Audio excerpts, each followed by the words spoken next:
Selamat datang di podcast horor TWN, Twin Whisper Nightmare.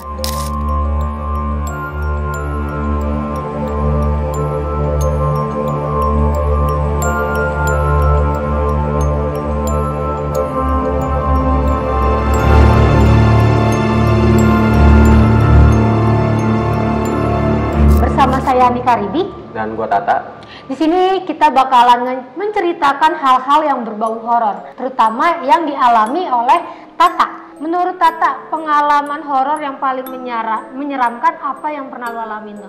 Ada satu kejadian sih jadi gua itu tepatnya pas awal Covid di tahun 2020 akhir. Itu kan Covid lagi gencar-gencar itu.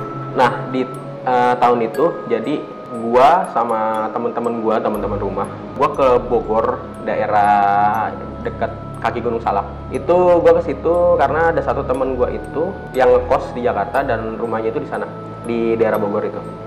Rumahnya emang enggak yang terlalu rame gitu, kayak desa, enggak terlalu rame, dan akses ke desanya itu juga kiri kanannya itu kayak sawah gitu. Jadi kita harus lewat jalan kecil setapak. Itu cuman motor, mobil tuh nggak bisa masuk sama sekali.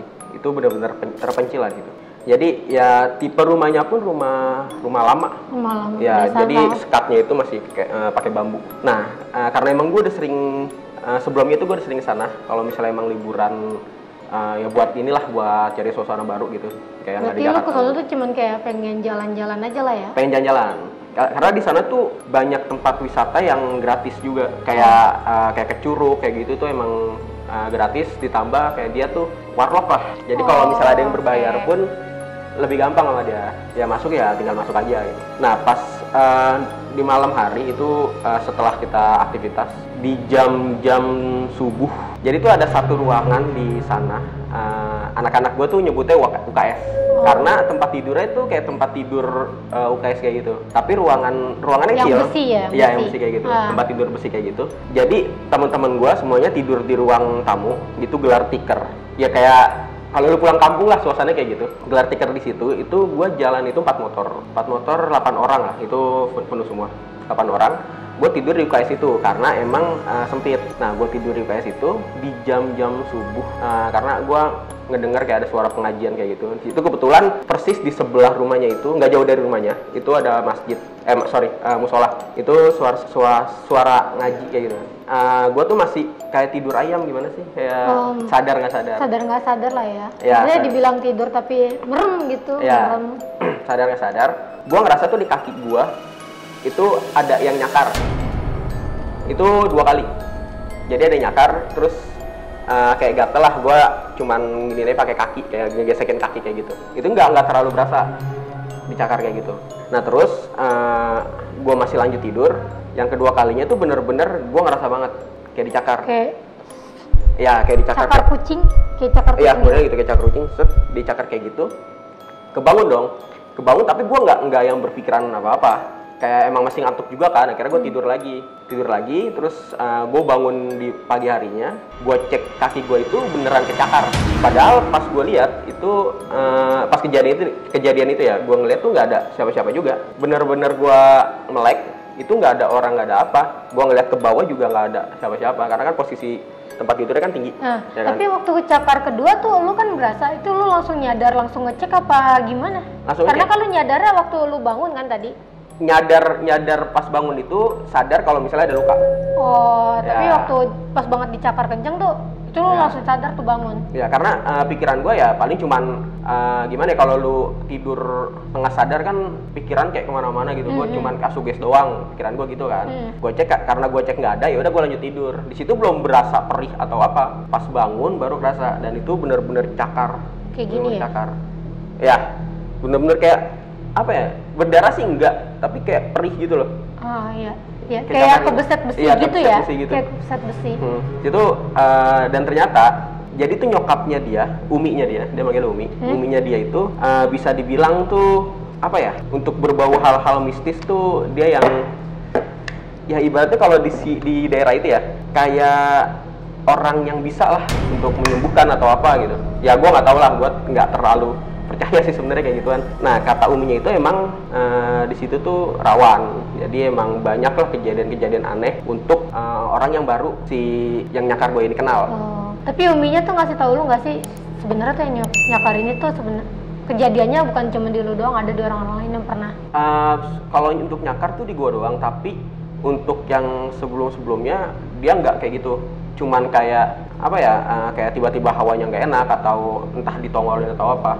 Karena ada teman gue yang di situ, kejadiannya nggak sama kayak gue. Kejadiannya dia tuh lebih ke kamar mandi, dan kamar mandinya itu tipe yang kamar mandi hordeng doang, nggak yang tutup, nggak yang iya kayak hordeng doang, dan dia tuh nggak menutup full gitu loh. Kayak cuman segini si temboknya itu. Iya bener-bener di pedesaan kan? Iya bener-bener kayak di pedesaan.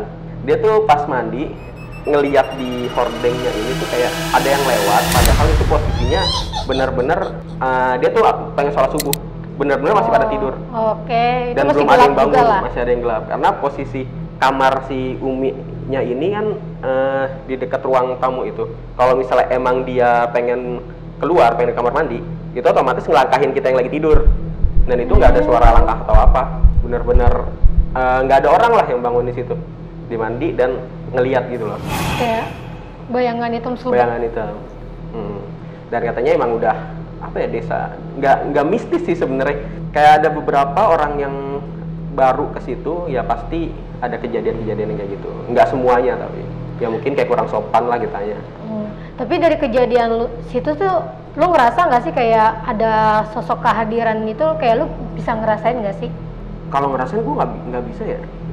Nggak apa ya, paling kayak suasananya doang sih, tiba-tiba yang hawanya dingin terus jadi anget atau apa. Tapi kayak gitu. Atau dari bau-bauan.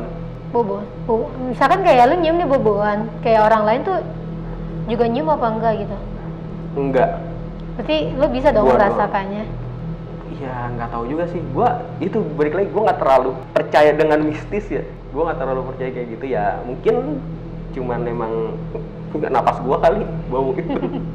Tapi kayak dari kejadian itu tuh kayak apa yang paling lu bikin takut gitu dari kejadian itu? Yang paling dibikin takut nggak ada sih, maksudnya ya udah hidup normal aja, nggak ada apa ya. Maksudnya nggak ada ketakutan kayak gue nggak pengen nginep di situ lagi ya, nggak ada. Ya pas kejadian itu juga gue masih nginep. Selanjutnya lu masih nginep lagi. Tapi kayak lu pernah nyari tahu nggak sih kenapa cuma lu yang dicakar gitu? Enggak. Kalau misalnya cuma gue yang dicakar ya, tapi sebenarnya ada beberapa teman gue yang diganggu juga. Tapi bentuknya tuh bukan kayak dicakar, kayak macam-macam sih. Nggak cuman cakar kayak gitu. Tapi dengan kejadian itu lu percaya nggak sih akan adanya hal-hal gaib gitu? Kalau adanya hal gaib ya gue percaya sih. Kalau adanya hal gaib ya kayak kita hidup di sini aja nih, kita lagi di sini aja tuh pasti ada. Ya di dimensi lain lah pasti ada. Kayak entah yang ngeliatin kita atau apa. Tapi untuk orang, gue nggak percayanya tuh untuk orang yang bisa ngomong sama perantara lah ya. Itu gue nggak percaya. Sebenarnya kayak gitu mau dibilang saya nggak percaya. Tapi yang gue tahu ya, orang tuh kalau misalkan udah meninggal, itu tuh arwahnya udah nggak ada lagi. Yang arwahnya masih ada itu tuh kayak orang yang disantet. Ya. Nah itu tuh arwahnya masih gelentayangan karena dibawa sama setan untuk jadi pembantunya mereka. Ya. Nah tapi kalau untuk sampai kayak dia mau jadi perantara gitu, jujur juga emang gue juga kurang percaya gitu. Ya logikanya gini aja, ya kayak perantara setan ya, lu ngomong sama jin lah. Ya gue pernah dengar podcast Zawin, kalau misalnya kalau apa ya, orang di dunia ini yang bisa ngomong sama jin itu Nabi Sulaiman kan. Masa sih ada orang di modern kayak sekarang itu lu bisa ngomong sama jin, lu bisa ini apa melebihi nabi. Iya nabi kan enggak. Ya gue berpikirnya ke situ ya. Ya kalau lu mau percaya ya silahkan, gue nggak melarang juga. Itu balik lagi ke pemikiran masing-masing, kepercayaan masing-masing sih. Tapi pernah nggak sih kayak ngerasa lu lagi jalan sendirian tapi di belakang tuh kayak ada yang lagi ngikutin lu gitu loh? Pernah sih, kalau itu mah sering pasti. Di mana tuh? Ya entah gue jalan sendiri, kayak gue kan sering sepedaan, yang ada satu momen tuh yang menurut gue ngerasa banget kalau misalnya gue diikutin. Gue sepedaan dulu tuh zaman Covid, gue sepedaan pasti malam. Oh malam? Malam sampai malamnya itu bisa sampai jam 2, jam 3 malam. Itu gue masih di luar. Itu bukannya bahaya ya buat tubuh? Bahaya, tapi karena emang nganggur ya. dan teman-teman gue bisanya malam semua. Okay. Jadi kayak gue baliknya tuh pasti di atas jam 12 malam baru balik ke rumah. Ada satu momen di Jakarta sebenarnya, itu di daerah Menteng. Sebenarnya rumah ya tau lah Menteng kayak gimana kan. Rumah gede-gede kan. Ya kalau lo tahu Taman Situ Lembang, gue dari situ ngumpul, nggak di tamannya sih karena pada saat itu ditutup tamannya. Itu di dekat situ. Gue pengen balik. Itu gue sendiri karena yang lain tuh arahnya ke Jakarta Pusat, ke arah-arah Jakarta Barat lah. Gue doang yang arah ke Jaktim. Oh, misah nih dari Bisa. Gue sendiri. Karena emang udah malam ya, gue pengen nginin suasana yang tenang lah. Jadi gue sepedanya nggak terlalu ngebut, kayak santai. Tuh lu ngelewatin jalan raya besar apa gimana? Ngelewatin jalan raya besar? Nggak motong? Motong. Jadi gue keluar dari si jalan yang Taman Situ Lembang itu ke arah yang Taman Menteng tuh jalan yang lumayan gede lah. Nah terus gue motong lagi untuk ke arah belok kanan tuh. Ya gue nggak tahu nama jalannya. Nah di situ kan rumah tuh lumayan gede lah situ. Emang pinggirnya kali. Nah di situ tiba-tiba kayak gue ngerasa kayak gue diikutin deh. Gue ngerasa aja gitu. Tapi gue nengok ke belakang kayak nggak ada gitu. Padahal sepi banget. Lu nengok berkali-kali gitu? Berkali-kali gue nengok. Tapi bener-bener kayak ada yang ngikutin lu di belakang? Iya, kayak gue ngerasa aja. Kalau misalnya dikasih lihat, nggak dikasih lihat, cuman kayak ngerasain doang. Kayak bulu kuduk lu tuh kayak langsung berdiri gitu nggak sih? Enggak juga sih. Kayak kayak ibaratnya lu lagi jalan ada orang di belakang. Iya, kayak orang di belakang aja, padahal kayak nggak ada. Nggak tahu karena emang lagi suasananya nggak enak ya situ atau emang ada, nggak tahu juga sih. Tapi di saat kondisi kayak gitu, cara lu ngatasin ketakutan lu tuh kayak gimana sih? Iya, berpikiran positif aja. Seakan-akan nggak ada apa-apa gitu, kayak udah diri lu sendiri aja. Seumpamanya nih kayak lu diliatin.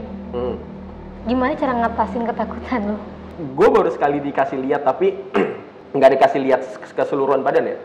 Cuman dari badan gitu loh, cuman dari sini sampai bawah.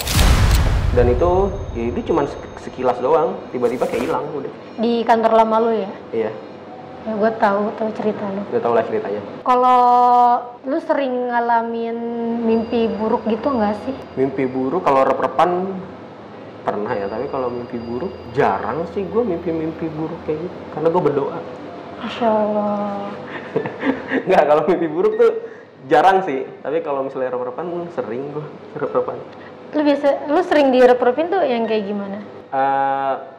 Yang paling parah tuh gue rep-repan berkali-kali. Jadi posisinya gue kan dulu itu masih tidur sama adik gue.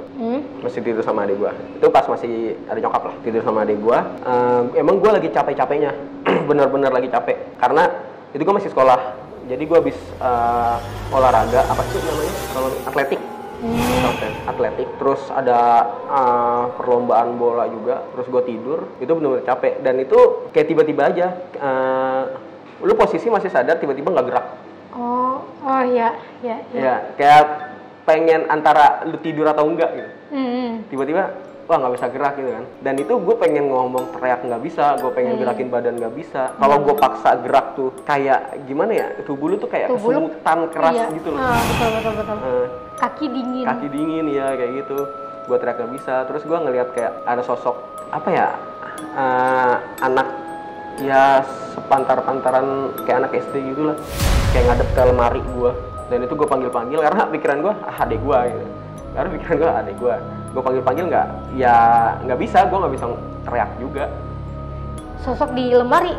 Ngadep ke lemari. Iya, sosoknya tuh ya hitam aja, udah hitam gitu doang. Gue juga punya cerita, kita agak sharing ya. Jadi tuh gue di Depok, di situ tuh gue satu kamar bertiga. Gue, adek gue, sama yang paling bontot nih. Di sini gue ada lemari itu peninggalan dari saudara gue, dan saudara gue juga lemari dari peninggalan sebelumnya. Karena dia pindah ke Padang, jadi lemari ini tuh lemari kayu jati, udah lumayan tua. Kita tuh nggak pernah ngebahas ini sebelumnya, sampai akhirnya gue pindah ke Bojong. Kita ada momen ngobrol bareng, kayak kita ternyata pernah mimpi bareng, mimpi yang sama. Mimpi yang sama, kalau di lemari itu kayak ada sukat tangan yang keluar gitu. Kayak kita sharing aja, gue pernah mimpi gue kalau tinggalan di Bogor ini tuh, rumah ini gue nggak pernah mimpi yang aneh-aneh. Terus gue nyeritain gue mimpi di lemari tuh entah kayak ada tangan yang keluar atau ada sosok yang mau keluar. Ternyata adik-adik gue juga mimpi yang sama, padahal kita nggak tahu tuh. Waktu di Depok tuh kita bener-bener ngekip banget gitu, sampai akhirnya di Bogor ternyata itu bener-bener sama kejadian mimpinya. Tapi kayak menurut lu, masa iya sih mimpi gua, adik gua sama yang paling bontot tuh bisa samaan? Aneh kan? Mungkin aja karena gue pernah kayak gitu juga, tapi sama teman gue. Bukan mimpi yang sama, tapi mimpi yang keberlanjutan. Jadi dia sharing tentang mimpinya dia, kayak lebih ke mistis sih sharingnya. Kayak ada satu makhluk lah gede, terus dia ceritain gini. Stop di cerita itu, terus gue tidur, gue mimpiinnya tuh keberlanjutannya. Dengan sosok yang sama. Karena awalnya tuh gue nggak terlalu tahu sosok ini, terus gue cerita ke dia nanya sosoknya kayak gini, iya kayak gini, dan bener sama kayak dengan mimpi gue. Kalau ya dari situ kan kayak gue mastiin kan, gue tuh anaknya mastiin banget. Gue mastiin ke tetangga yang di samping, ternyata tuh emang di kontrakan itu tadinya tuh tanah kosong, udah lama banget baru dibangun kontrakan, makanya dibilang di situ emang ada penunggunya.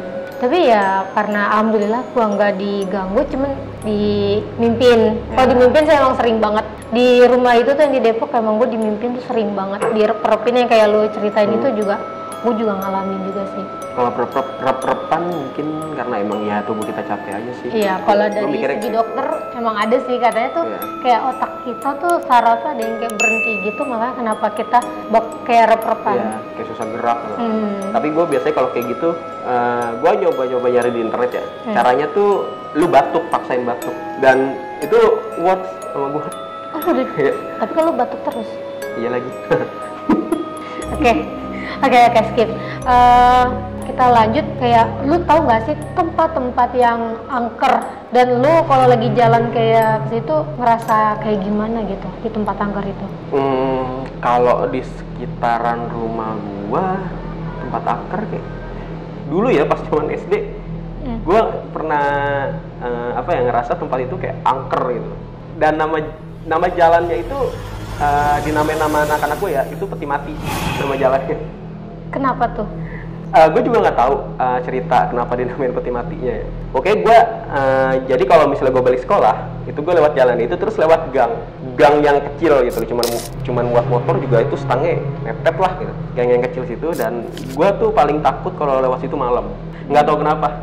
Jadi di situ ada sebenarnya itu pintu rumah orang, pintu belakang rumah orang. Tapi karena gue ada penghuninya ada.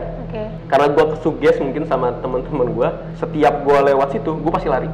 Gue dulu penakut itu karena cerita-cerita temen gue tuh kayak tiba-tiba ada yang gedor, terus tiba-tiba ada yang buka pintu terus ngejar lu atau apa.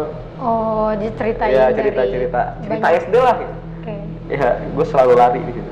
Tapi menurut lu nih ya, lu percaya nggak sih sama benda-benda hal mistis gitu? Dibilang percaya mungkin sih. Benda-benda. Kenapa bisa lu percaya dengan hal benda mistis gitu? Apa ya? Gue pernah denger satu cerita kalau misalnya benda itu bisa ngerekam kita. Oh ya? Energi. Benda itu bisa ngambil energi kita. Energi di sekitar, bukan kita. Energi di sekitar. Seriusan? Iya. Yang gua ini ya denger ya, yang pernah gua tahu. Itu benda itu bisa ngambil energi di sekitar. Dan dia itu berarti punya kekuatan gitu dong? Mungkin bisa punya kekuatan sendiri. Terus. Ya itu gue percaya karena ya dia bisa nyerap energi, otomatis dia punya energi dong. Gue sebenarnya kayak hal yang benda ini, gue jujur gue kurang percaya. Tapi suami gue juga cerita. Jadi rumah kakeknya dia itu di Gunung Kidul. Nah itu ada kris gitu. Dan kris itu sebenarnya di Gunung Kidul. Cuman karena kan kakeknya dia itu tuh penganut yang ilmu-ilmu gitulah. Iya, Jawa. Nah, karena anak yang gak ada yang mau, jadi tuh kayak kris ini tuh nyari kepemilikan selanjutnya gitu. Sampai suami gua bangun-bangun tiba-tiba itu pas buka maksudnya kayak bangun dari tempat tidur tuh di sampingnya dia tiba-tiba ada kris. Padahal karena kris itu ada di Gunung Kidul di Jawa itu. Iya, mungkin sih. Karena beberapa cerita yang gue dengar juga banyak yang kayak gitu. Iya. Kayak apalagi kayak di Pulau Jawa, apalagi Jawa-Jawa kayak Jawa Tengah, Jawa Timur itu menurut gua mistisnya masih kental banget sih. Iya, sumpah. Mistisnya masih kental. Tapi sebenarnya kayak gak make sense anjir, itu gak bisa dinalar. Iya, gitu. kalau dengan akal manusia kayak kayaknya gua gak bakal percaya. Iya, cuman gimana ya, gue mau bilang gak percaya tapi dia suami gue gitu. Sebenarnya gua tipe yang nggak terlalu percaya hal-hal mistis, hal-hal gaib. Tapi ada beberapa ya nggak semuanya gua bisa percayai lah. Nggak semua. Jadi ada beberapa yang menurut gua percaya, ada beberapa yang gua nggak percaya lu bisa kayak gini. Kayak ilmu kebal diri tuh lu percaya nggak sih? Ilmu kebal diri enggak. Kayak lu dibacok gitu, tapi nggak kenapa-napa. Bacok terus numbuh lagi gitu, rawa-rontek. Enggak, enggak. Yang gue tahu tuh kayak kita ditusuk pisau tuh nggak mempan gitu. Sebenarnya itu ada tekniknya. Ada tekniknya apa ya, silat merpati putih atau apa ya, jadi itu kayak pakai tenaga dalam, kayak lu tonjok atau apa itu lu nggak kerasa. Itu iya, itu gue tahu dari guru gue. Jadi dulu gue ngaji dan itu ada apa ya, modelnya kayak school lah. Jadi ada belajar silat juga itu kayak gitu. Jadi tenaga dalam. Berarti yang ada di pikiran gue salah ya? Salahnya Kayak itu pakai ilmu-ilmuwan gitu. nggak tahu. Lu pernah nggak sih merasa kehadiran makhluk di sekitar lu gitu? Merasakan kalau misalnya Akhir-akhir ini coba. Kalau akhir-akhir ini? wah, kalau akhir-akhir ini ada sih, tapi ya gitulah ceritanya, nggak terlalu gimana kayak ya udah gitu. Tapi dulu tuh pernah menurut gue itu gue merasakan kehadirannya banget. Bukan merasakan sih, gue tahu kehadirannya dia. Gue tahu kalau misalnya lu ada gitu. Itu Pas di momen? kantor lama gue. Jadi di kantor lama gue itu gue kerja di situ sebagai ya desain grafis dan itu di bidang travel. Oh, oke. Travel Jakarta Bandung, sama dia ada pariwisata juga. Jadi kan gue Sabtu Minggu dulu libur. Sabtu Minggu libur gue, jadi tuh di hari Sabtu sama hari Minggu itu pariwisata itu lagi jalan kan. Iya. Ada yang charter lah. Nah, supir di kantor gue itu minta, ayo udah lu ikut kenaikin gue. Lu nggak ngapa-ngapain kan, ntar gue kasih uang tip. Ya udah. Akhirnya gue Jumat tuh nginep di kantor itu berdua sama supir yang travel itu, yang di tempat kerja gue itu berdua, karena kan kalau travel tuh lu jemputnya harus pagi banget kan. Nah setelah subuh itu supir gue masih tidur, itu pas ajan subuh, gue inget banget, ajan subuh kelar gue bangun. Jadi tuh dia 2 lantai, itu ada apa sih, langkah sepatu pakai hak gitu. Sepatu hak itu kan kalau misalnya yang langkah tuh tak kayak gitu kan. Kencang banget. Dan ini kayak tetangga gitu. Ya jam 5 subuh siapa sih yang pengen ke kantor? Ya kan? Apalagi hari libur kan. Hari libur gitu. Kayak tek. Awalnya tuh pelan, tek kayak gitu. Udah nggak ada suaranya, tiba-tiba dari atas kayak tek. Kayak cepat gitu, kayak lari. Kayak gitu. Dan gue di situ udah deg-degan lah pasti, kayak aduh. Gue bangunin supir gue, dia bangun, ada lagi bunyi lagi, anjrot, naik ke atas, tek. Ya udah, kayak ya akhirnya agak terangan dikit, buka pintu, mandi pada kamar mandi. Kayak udah nggak ada apa-apa lagi, kayak cuman menurut gue cuman diganggu. Dan itu gue nggak cuman sekali nginin kejadian itu, nggak cuman sekali. Nggak, gue nggak bisa kayak gitu. Kejadiannya nggak cuman langkah sepatu ya, kayak digedor-gedor. Nah, jadi lagi nonton film malam, gua sama temen gua di situ digedor-gedor, duk kayak gitu. Kirain temen gua, karena emang temen gua pada saat itu pengen datang. Digedor, gua chat dong temen gua, lu udah di depan? Enggak, belum, masih di jalan. Oh, bukan dia berarti dong yang gedor kan? Untung lu ngechat dulu. Ya, untung gua ngechat dulu, belum, masih jalan. Soalnya kalau ada ketukan sampai berapa ya, 8 kali apa nggak salah 7 kali, itu berarti bukan dia gitu. Gua nggak tahu deh. Ada pepatahnya kayak gitu. Gua nggak tahu, pokoknya digedor-gedor. Ya udah kayak itu, ya udah santai aja, karena emang pada saat itu ya kita berlima juga. Kayak nggak terlalu takut lah menurut gue. Ya udah. Tapi ngomong-ngomong digedor, gue juga pernah ngalamin juga anjir. Dan itu posisi juga sama di rumah gue yang di Depok, di kontrakan itu. Gue lagi, jadi kan kontrakannya itu kan ada 3 petak. 2 petak deh. Bukan, iya 2 petak. Jadi ini kamar, terus ruang ganti baju, terus dapur. Gitu. Bukan dapur, kamar mandi. Jadi gue mandi tuh di situ. Tiap gue mandi, itu pasti kayak ada yang gitu. Itu gue, jadi tiap gue mandi gue nggak pernah nutup pintu kamar mandi, gue selalu ngebuka, karena gue selalu pengen itu tuh, gue selalu mastiin itu pintu bener-bener ada yang ngetok apa enggak. Tapi yang bener ada yang ngetok, dan itu kejadiannya tuh nggak mau pagi, nggak siang, nggak malam, itu tiap gue mandi pasti bunyi. Dan yang ngalamin juga bukan gue juga, aduh kesebut nama adik gue, yang ngalamin juga itu adik-adik gue juga. Kalau misalnya mandi gue Pernah sih di rumah kayak gitu. Kayak bunyi diketok. Jadi nggak bunyi diketok. Jadi tuh pada saat itu kamar mandi gue lagi direnov. Nah, gue mandi di rumah bude gue, dan rumah bude gue sama gue tuh sebelah-sebelahan, masih satu atap lah kayak gitu. Sebelah-sebelahan. Gue bilang, numpang mandi bu, ya. Gue manggil ibu kan. Pemain di situ. Nah, kamar mandinya itu tuh nggak ada apa sih langit-langitnya gitu, jadi langsung asbes gitu loh. Jadi langsung kelihatan loteng. Iya. Langsung Berarti kelihatan loteng. ini kan ada asbesnya langsung loteng ini Iya, kan? langsung loteng kayak gitu. Nah, gue mandi, kayak tiba-tiba tuh kayak ada yang lihat, itu jelas. Anjir. Itu sumpah kayak langsung kayak apa ya? Gue ngeliat ke atas tuh langsung kayak apa? Bukan ngilang sih, kayak mundur gitu loh. Mundur. Iya, kayak mundur kayak gitu. Dan ya udah gue buru-buru. Terus andukan. Lu masih ngelanjutin mandi lo? Ya enggak lah. Pada saat itu enggak, gue langsung andukan kayak gitu. Ya udah gue keluar, dan ternyata enggak gue doang, kakak sepupu gue Juga sama. iya. Gue cerita kan sama bude gue, dan bude gue bilang lah, kakak lu juga pernah ini kayak gitu. Kayak gimana ya? Kalau misalkan kita doang itu berarti suges kan? Iya. Ini masalahnya bukan kita doang yang ngalamin, berarti kayak emang bener makhluk itu tuh ada gitu loh. Iya. Yang bikin gue percaya tuh itu, emang dia tuh ada. Sebenarnya ada di sekitar kita. Masih ada. Gitu sih. Itu paling nggak paling sih. Ya sebenarnya karena emang gue dulu takut ya. Dulu takut, jadi kayak pasti takut. Terus sekarang kayak gue ya bakal biasa aja. Karena udah sering ngalamin. Iya, mungkin karena itu ya, karena sering ngalamin, dan karena ya emang udah gede juga. Nggak tahu rasa takut gue tiba-tiba hilang aja semenjak nyokap gue nggak ada. Kayak hilang aja gitu. Sorry ya, ini agak ngelenceng. Waktu nyokap lu nggak ada, lu sempet kayak ngerasain nggak sih kayak ada kehadiran ibu lu? Enggak Sempet sih. kayak datang, mungkin kayak nyium aroma. Ya kalau nyium aroma ya, jadi beberapa bulan setelah dia meninggal, kebetulan kan kuburannya itu di kuburan keluarga sebelah rumah gua. Jadi dia sering pakai parfum, yang satu parfum gue ingat banget wanginya. Dan itu kayak di rumah gua tuh nggak ada yang pakai parfum itu. Tiba-tiba kayak ada bau parfum itu aja. Membekas ya? Iya, jadi bau nyokap nih. Kayak gitu sih. Kalau kayak gitu lu biasanya langsung gimana? Ya udah, doain aja. Oke, itu cerita dari Tata banyak banget, dari di Gunung Kaki sampai Kaki gunung. Iya, dari cerita di kaki gunung sampai cerita banyak gitu. Untuk pesan-kesan sih apapun itu percaya aja kehadirannya mereka. Ya, Intinya kita nggak ganggu mereka, mereka nggak ganggu kita. betul. Oke, dari gue pamit. Gue juga.